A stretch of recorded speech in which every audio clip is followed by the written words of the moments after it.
Hey, what's up everybody? Welcome back to the channel. Today we're going to dive into and simplify the world of how to catch bass, how to catch more bass, how to catch bigger bass, how I go about breaking down lakes that I've never been to. So let's dive in, see what we can learn today.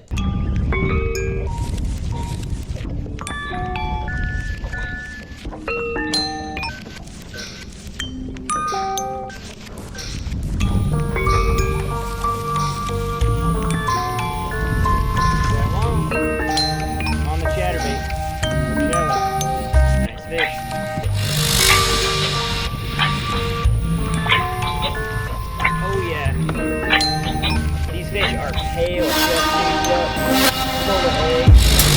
That's a nice chunky fish right there, baby. Let's get some more.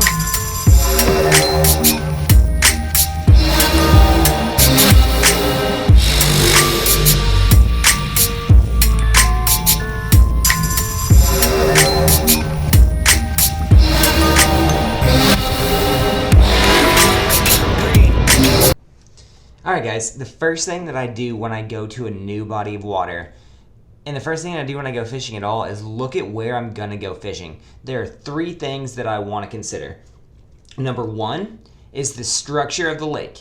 Number two is the cover that I'm going to be looking at. And number three is the bait that I'm going to be throwing. And a lot of guys skip 1 and 2 and they go straight to 3. You can't figure out what you're going to throw and how you're going to throw it before you know what situation you're facing. So whenever I go to a lake for the first time, or whenever I go somewhere new, or even somewhere I've been, I'm going to pull up Google Maps and I'm going to check out that body of water. So here we have Lake Wawasee, most popular tournament lake in the state of Indiana, right?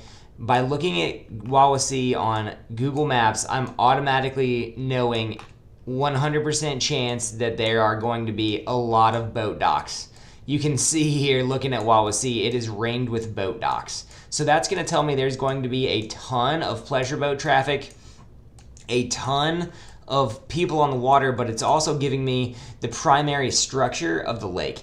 Number two, looking at it, I'm seeing a lot of mid-lake structure that I can visibly see, so that tells me water clarity. So it looks like I'm gonna have clear water and a ton of boat docks, right? So I'm knowing this before I get to the lake, but I also wanna consider clear water in my bait selection, right? So the next thing that I'm going to consider, and it's really when I get on the water here, and it is seasonal, so inside of structure, I'm looking, there's a lot of mid-lake structure. Structure, for those of you who don't know, are these lines on this map, right? So this is a topographical map of Lake Wawasee. As you can see, there is a ton of structure. Structure is the physical formation of the bottom of the lake, right?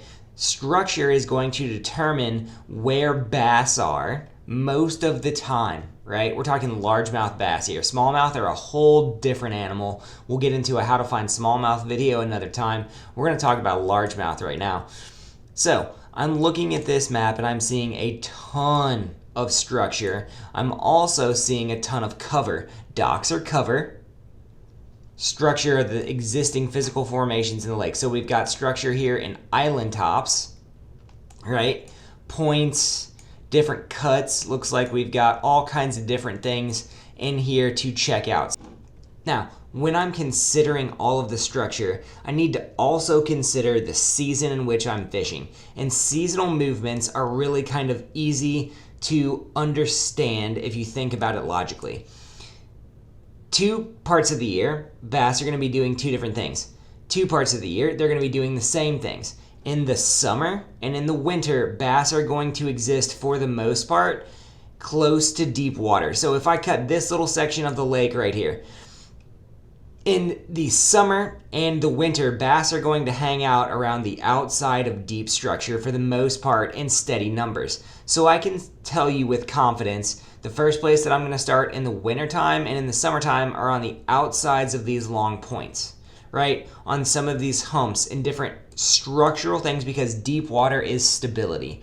Deep water is resistant to temperature change. Deep water is resistant to factors that are outside of the lake. They're also resistant to boat traffic, people swimming, all those things. Bass are more comfortable in deeper water the busier the lake is, right?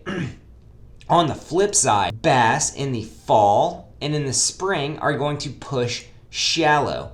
It's that water temperature range. That 50 to 60 degree water change is going to pull fish out of the deep into the shallow. And when that water changes below 50 degrees, it's going to pull them out of the shallows into the deep water. And when it's above 60 degrees, it's going to pull them back out to this. Now, there are always resident fish. There are always fish that are shallow that you can catch them on. You can be a one-day hero in a tournament and catch a bag of fish shallow most times. But what we're talking about are numbers of fish. I'm a numbers guy 100%.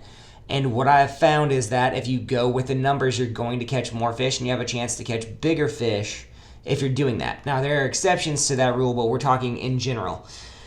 Fish are going to be deeper in the summer and deeper in the winter and shallower in the spring and shallower in the fall. Now that we've considered structure and cover, we got to consider bait, right?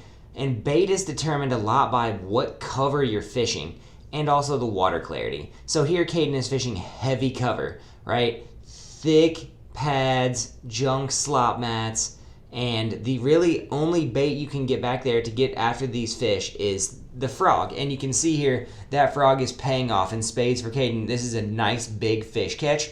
But a lot of times guys want to go out and predetermine the bait they want to throw and not look at the cover and structure that they're fishing. You only fish baits that are going to effectively fish the cover and structure that you're fishing. You're going to have a lot more success. You're going to catch a lot better and bigger bass doing that. The other thing that you want to consider when you are choosing bait is light visibility and weather, basically. When it is cold outside, you're going to want a slower, less reactive bait. When it is warmer outside, you're going to want a more active bait. And the same thing goes with wind. If it's windy, you can fish a reaction bait a lot better. If it's still and calm, a slow bait is going to do a lot better. So bait selection has a lot to do with season. It has a lot to do with water clarity, structure, and cover that you're fishing. Whatever bait you're selecting is a bait that you want to be able to cover the water column effectively with, not snag up in the structure, and present bass something that they are going to be willing to eat. And if you select your bait correctly, it's going to pay off. So guys, to recap, the three things that I consider whenever I go to a new lake are structure, cover, and bait, right? Structure is the existing stuff on the bottom of the lake. Cover is what's all over the lake that fish can hide in, and bait is determined by structure and by cover. If you remember those three things and you consider the season and you consider the weather, you're gonna have a lot more fish catches. You're gonna have a lot more fun on the water because no one likes to go out and not catch anything, right? We thank you for hanging out with us today. We're trying to do these how-to videos as well. Please let us know in the comments what you're liking about the videos, what you want us to change, what do you want us to make videos about. We're trying to get out there and make things that you guys want to see. So let us know in the comment section what you want to see from us. Head over to Sportsman's Outfitters and pick up stuff from our link there. Help support our channel. Hey, we'll see you out there, guys. Tight lines and good luck.